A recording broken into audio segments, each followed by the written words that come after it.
মদ্যপ অবস্থায় এক যুবকের অস্বাভাবিক মৃত্যুকে কেন্দ্র করে চাঞ্চল্য ছড়ালো রঘুনাথগঞ্জে। ঘটনাটি ঘটেছে মঙ্গলবার রাতে রঘুনাথগঞ্জ থানার সোনাটিকুড়ি এলাকায়। মৃতের নাম কৌশিক হালদার। খবর পেয়ে পরিবারের লোকেরা খড়কড়ি বিল থেকে আহত অবস্থায় ওই যুবককে উদ্ধার করে জঙ্গিপুর মহকুমা হাসপাতালে ভর্তি করা হলে সেখানে তার মৃত্যু হয়। পরিবারের অভিযোগ, বন্ধুরা খুন করেছে কৌশিককে। পুলিশ গোটা ঘটনার তদন্ত শুরু করেছে।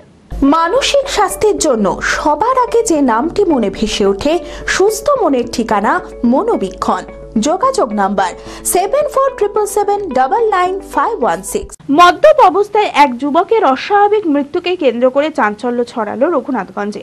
ঘটনাটি ঘটেছে মঙ্গলবার রাতে রঘুনাথগঞ্জ থানার সোনাটিকুড়ি এলাকায়। মৃতের নাম কৌশিক হালদার।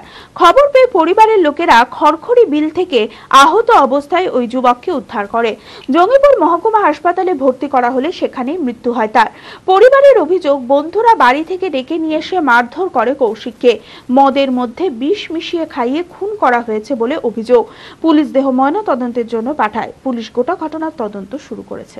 আর মেয়ে এসে চিৎকার করছে। আমি মেয়ের চিৎকার শুনে এসে দেখি যে জলের মধ্যে একজনা পড়ে আছে, ওই সুমন ওর নাম।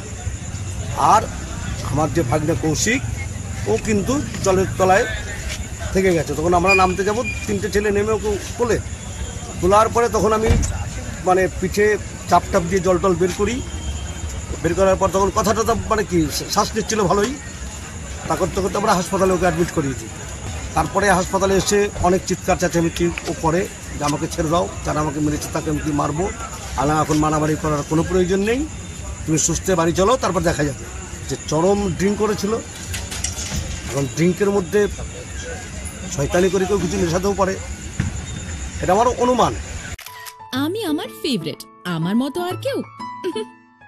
চঞ্চলতা তার কথায় কথায় জীবনে মিশে রঙ ভরায়, চুপি সারে মনে সে সাদে সবাইকে পাগল করে। আমারই মতো আমার নিচের পতাকা। পতাকা চা, গজব কা স্বাদ।